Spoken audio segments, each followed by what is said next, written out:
வணக்கம். பிரதான செய்திகள். முதலில் தலைப்புச் செய்திகள். நாட்டில் கொரோனா தொற்று உறுதியான 1382 பேர் அடையாளம். தொற்றாளர்களின் எண்ணிக்கை குறைந்தாலும் கோவிட் ஆபத்து குறையவில்லை என்கிறது சுகாதார பிரிவு.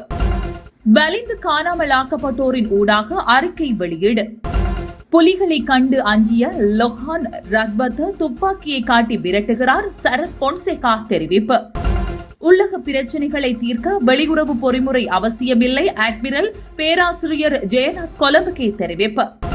தமிழகத்தில் நாள் முழுவதிலும் அன்னதான திட்டம் முதலமைச்சர் மு.க. ஸ்டாலின் தொடங்கி வைத்தார். உள்ளாட்சி தேர்தலில் தனித்து போட்டியிடும் கமலஹாசன். இனி விரிவான செய்திகள். கொரோனா தொற்று உறுதியான மேலும் 1382 பேர் இன்று அடையாளம் காணப்பட்டுள்ளனர். சுகாதார அமைச்சின் தொற்று நோயியல் பிரிவு இதனை தெரிவித்துள்ளது. இதற்கமைய நாட்டில் கொரோனா தொற்று உறுதியானவர்களின் மொத்த எண்ணிக்கை 4,97,805 அதிகரித்துள்ளது. அத்துடன் கொரோனா தொற்றால் பாதிக்கப்பட்ட மேலும் 1,336 பேர் இன்று குணமடைந்துள்ளனர். இதன்படி நாட்டில் கொரோனா தொற்றிலிருந்து குணமடைந்தவர்களின் மொத்த எண்ணிக்கை 4,28,590 அதிகரித்துள்ளது. செப்டம்பர் 6 முதல் 14 வரையிலான காலப்பகுதிகளில் 2 நாட்களை தவிர மற்ற அனைத்து நாட்களிலும் தொற்றாளர்களின் எண்ணிக்கை 3000-ஐ கடந்துள்ளது.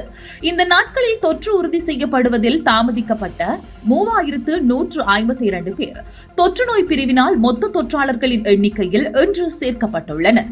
இவ்வாறு புதிதாக சேர்க்கப்பட்ட 3152 தொற்றாளர்களை கடந்த 6 முதல் 14 வரை 8 நாட்களுக்கு சராசரியாக பங்கிட்டால் குறித்த நாட்களில் அடையாளம் காணப்பட்ட புதிய தொற்றாளர்களின் எண்ணிக்கையுடன் நாளாந்தம் 394 தொற்றாளர்கள் சேர்க்கப்பட வேண்டும்.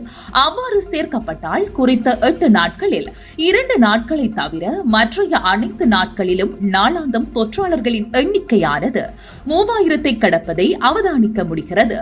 இவ்வாறானதொரு நிலைமையில் நாளாந்த தொற்றாளர்களின் எண்ணிக்கை குறைந்து வருவதாக தெரிவிக்க முடியுமா என்பது சிக்கலுக்குரியதாகும்.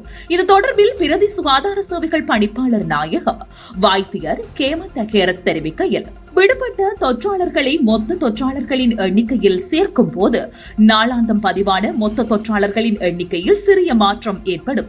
இதனை கடந்த காலங்களுடன் ஒப்பிடுவோமேயானால் நாளாந்தம் தொற்றாளர்களின் எண்ணிக்கை குறைவு ஏற்பட்டுள்ளதை தவிர அதிகரித்து செல்லவில்லை என்பதை அவதானிக்கலாம் என்றும், கோவிட் கட்டுப்பாட்டு நடவடிக்கையில் எமக்கு எந்த தடங்களும் ஏற்படவில்லை. தற்போது நாளொன்றில் 2300 தொற்றாளர்கள் பதிவாகியுள்ள போதிலும் தொற்று குறைந்துவிட்டது என்று சாதாரணமாக இருந்துவிட முடியாது என அவர் கூறியுள்ளார். வலிந்து காணாமலாக்கப்பட்டமையும் திட்டமிட்ட இன அழிப்பின் ஓர் அங்கம். வெளிநாட்டு அமைச்சர் பீரிஸ் அதன் கனதியை நேர்த்து போக செய்யவே எண்ணிக்கையை குறைக்கும் விசம திட்டத்தில் ஈடுபடுகிறார். இதை மனித உரிமை உயர்ஸ்தானிகர் ஆமோதிப்பதா கூடாதா என பச்லெட் அம்மையாருக்கு காட்டமான திறந்த மடல். கடந்த 2000 தொடக்கம் 2001 வரையிலான 20 வருட கால பகுதியில் ஏறத்தாழ 6000 காணாமலாக்கப்பட்டோர் பற்றிய விபரக்கோவையை தற்போது ஒப்பெண்ணிக்கு உறுதிப்படுத்தி வெளியிட இருப்பதாக இலங்கை அரசின் வெளிநாட்டு அமைச்சர் பேராசிரியர் ஜி.எல். பீரிஸ் ஜெனீவா ஐநா மனித உரிமை உயர்ஸ்தானிகரின் வாய்மூல அறிக்கைக்கு முன்பதாக தகவல் வழங்கியிருக்கிறார். அதுவே குறைந்த ஒரு எண்ணிக்கை, அதை கூட 4000-க்கு அல்லது அதற்கும் குறைவாக காட்ட முனையும் ஒரு கண்துடைப்பு நாடகத்தை அவர் ஆரம்பித்து இருப்பதை எவ்வாறு மனித உரிமை உயர்ஸ்தானிகர் ஆமோதிக்க முடியும் என்றும் 2021 செப்டம்பர் மாதம் 15 புதன்கிழமை காட்டமான திறந்த மடலொன்றை வலிந்து காணாமல் ஆக்கப்பட்டவர்களின் உறவினர்களின் அமைப்பு உயர்ஸ்தானிகருக்கு அனுப்பி வைத்துள்ளது.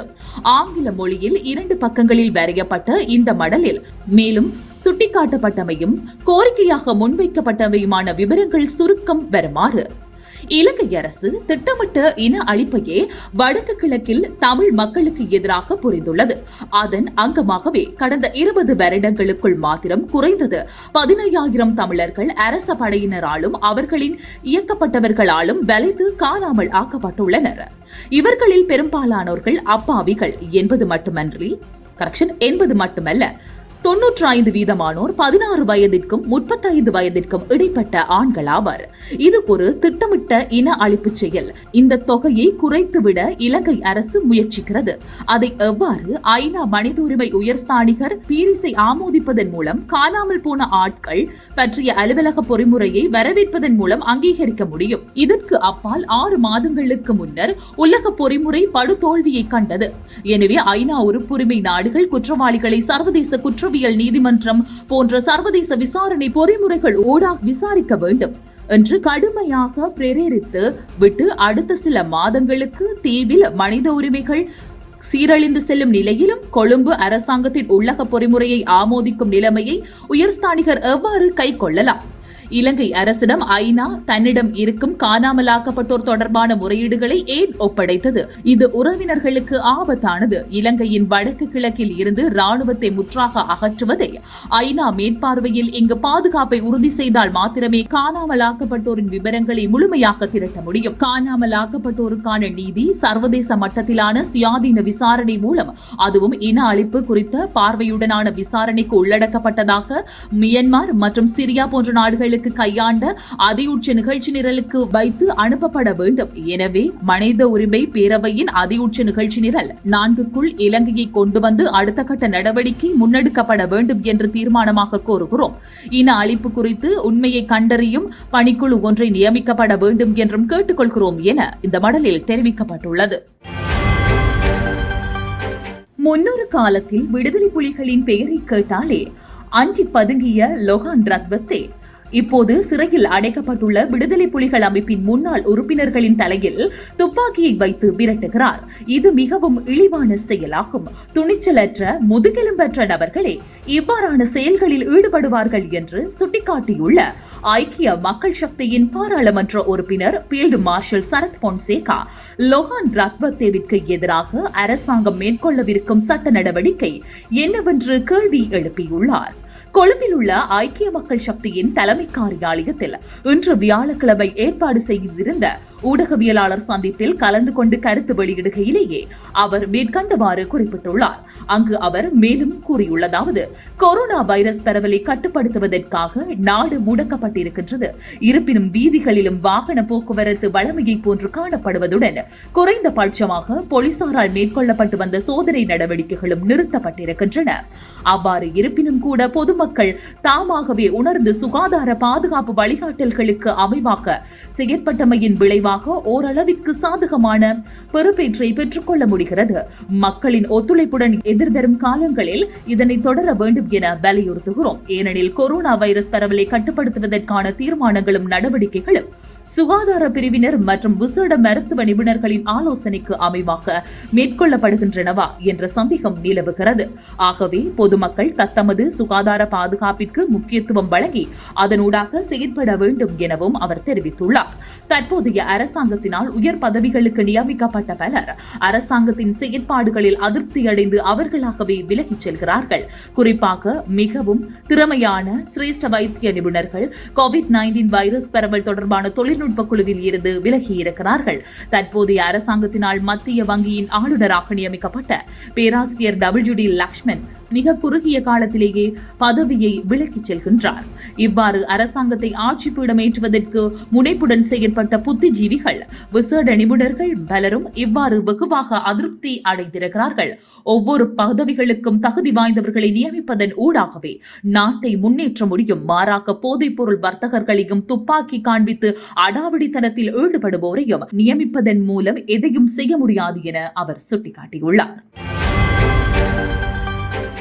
நாட்டின் உள்ளக பிரச்சினைகளை தீர்ப்பதற்கு வெளிப்புற பொறிமுறை ஒன்றின் தேவை ஒருபோதும் இல்லை என வெளிநாட்டு அலுவல்கள் அமைச்சின் செயலாளர் அட்மிரல் பேராசிரியர் ஜெயநாத் கொலம்பகே தெரிவித்தார். அதேபோன்று அவ்வாறான பொறிமுறை ஒன்றை தயாரிப்பதற்கு ஐக்கிய நாடுகள் மனித உரிமைகள் பேரவைக்கு அதிகாரம் வழங்கப்படவில்லை என்று சுட்டிக்காட்டிய அவர், இலங்கையின் உள்ளக சட்ட கட்டமைப்பின் கீழ் நாட்டின் அனைத்து பிரச்சினைகளுக்கும் தீர்வு வழங்கப்படும் என்றார்.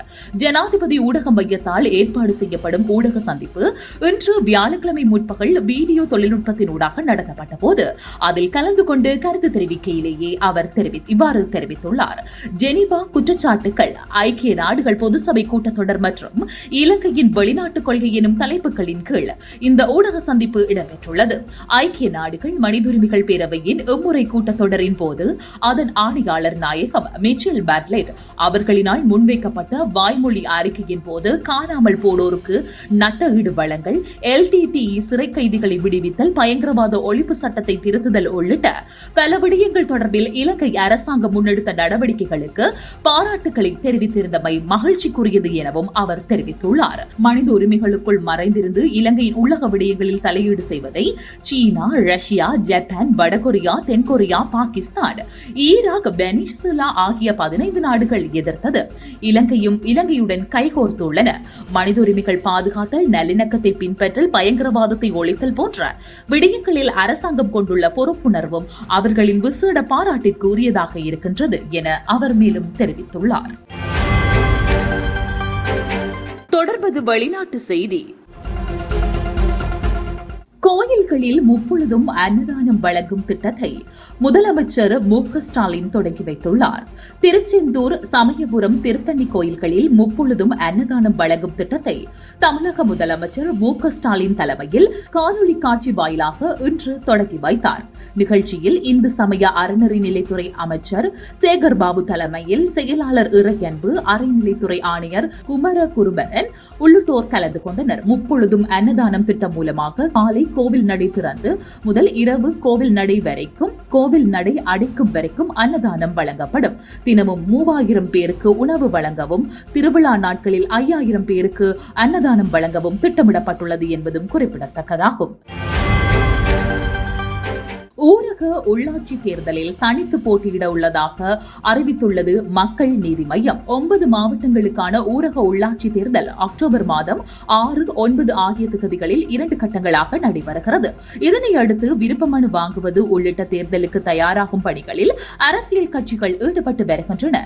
தேர்தலில் பாமக, தேமுதிக, நாம் தமிழர் கட்சி ஆகியவை தனித்து போட்டியிட உள்ளதாக அறிவித்திருந்தன. இந்நிலையில் மக்கள் நீதி மய்யமும் உள்ளாட்சி தேர்தலில் தனித்து போட்டியிட உள்ளதாகவும், இது தொடர்பாக அக்கட்சியின் தலைவர் கமலஹாசன் தனது டுவிட்டர் பக்கத்தில் உள்ளாட்சி தேர்தலில் மக்கள் நீதி மய்யம் தனித்து போட்டியிடுகிறது, 9 மாவட்டங்களிலும் பரப்புரை பயணம் மேற்கொள்ள இருக்கின்றேன் எனவும், களத்தில் சந்திப்போம், வெற்றி நமதே என்றும் தெரிவித்துள்ளார்.